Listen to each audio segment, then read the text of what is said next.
Hello, and again, welcome to Bit Depth. You are the most important person in the world. You are.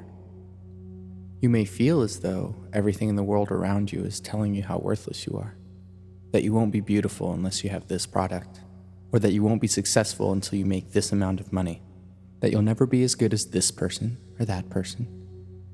Maybe you've been made to feel like you should have been born somewhere else, or some time else, or that you're not valuable because of the body that you possess. The world can be pretty overwhelming at times, and it's hard to feel like you have a place within it.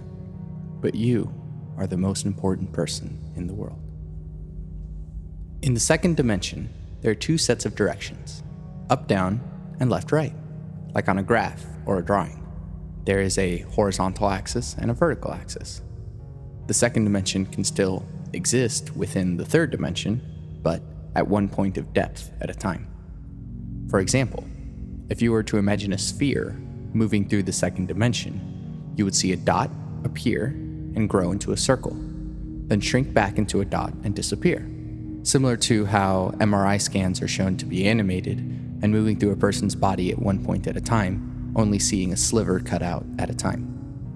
You are currently in the third dimension. That means that there are three sets of directions that this space has: up and down, left or right, forward and backward. Now try to imagine the fourth dimension. The next axis above the third dimension is time. You only experience time from a single point ever. There's no way to behold the past or witness the future. This present moment is what is available to you. Your senses are absorbing only a single moment. Sounds can only be heard over time, not in an instant. In the fourth dimension, time is a direction. Like all other directions, there's length, width, depth, and duration, ever present as forwards in time and backwards in time. In the same way that you can see in front of you and behold your environment as a constant, duration is a constant in the fourth dimension. Your first day of elementary school, your first kiss, your first car wreck that definitely wasn't your fault, your retirement checks, your home fully paid off, etc., all omnipresent. Each moment a fixture in time, contributing to every other moment. But not just your timeline, but everyone else's timelines. You'd see how that nice gesture for a coworker made their day better, or how a friendship grows over time, or the ripple of suffering from a cruel person's effect on people. If you could see how your actions and behavior affect the future, would you change anything?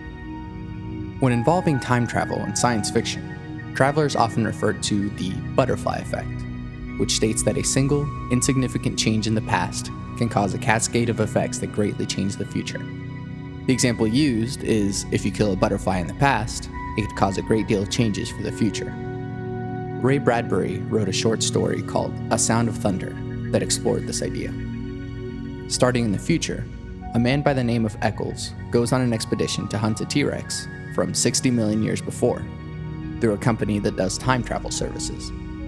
This is taking place just after an important election, where the winner was not a militaristic, domineering man. The guide for the expedition goes through a litany of explanations stressing the importance of following the rules, since the effects of violating the past could be incredibly vast. The reason they're able to hunt a T-Rex at all is because a team went back there in the first place to see when it would die, so they only hunt animals who were about to die anyways. In this case, the gigantic dinosaur was going to be crushed by an even more gigantic tree. The company goes so far as to lay out a path that floats above the ground so that not a single blade of grass is disturbed. Unfortunately, Eccles changes his mind at the sight of the terrifying T-Rex and runs away, accidentally off the path. When they returned to their present, they came to find that Eccles had stepped on a butterfly in prehistory, and, to their horror, the winning president in the future was the militaristic, domineering candidate. The lesson here is that every single thing in the past contributes to the future. In the story, the safari guide spoke at length about how killing a single mouse could cause millions of future generations of mice to not happen, causing other generations of predators to not feast on those mice, which could upset an entire ecosystem.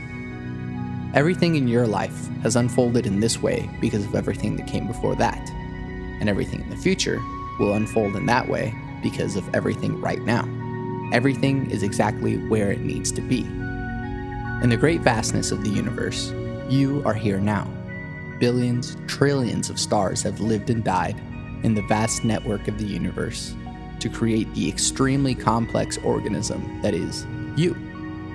Every atom that makes you up, every nucleotide that determines who you are, is the result of a universe that's so intricately developed over time to make your being. You are a ripple in time, affecting everything.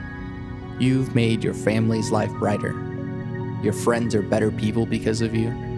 Rich, fun, memorable experiences have happened with you and through you, and the impact of your life is of immeasurable magnitude.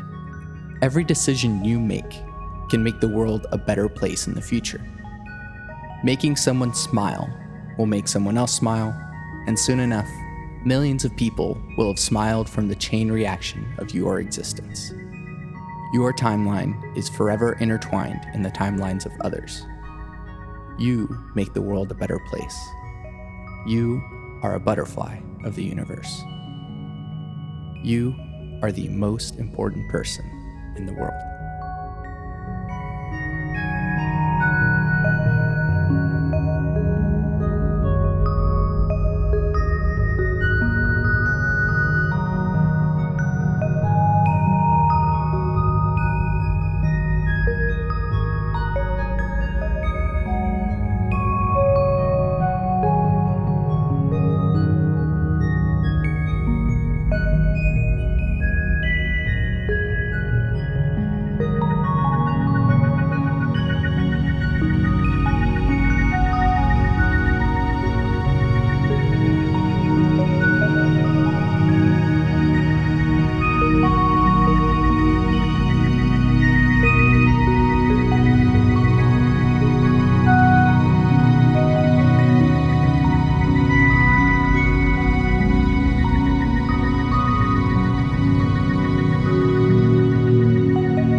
Love never fails.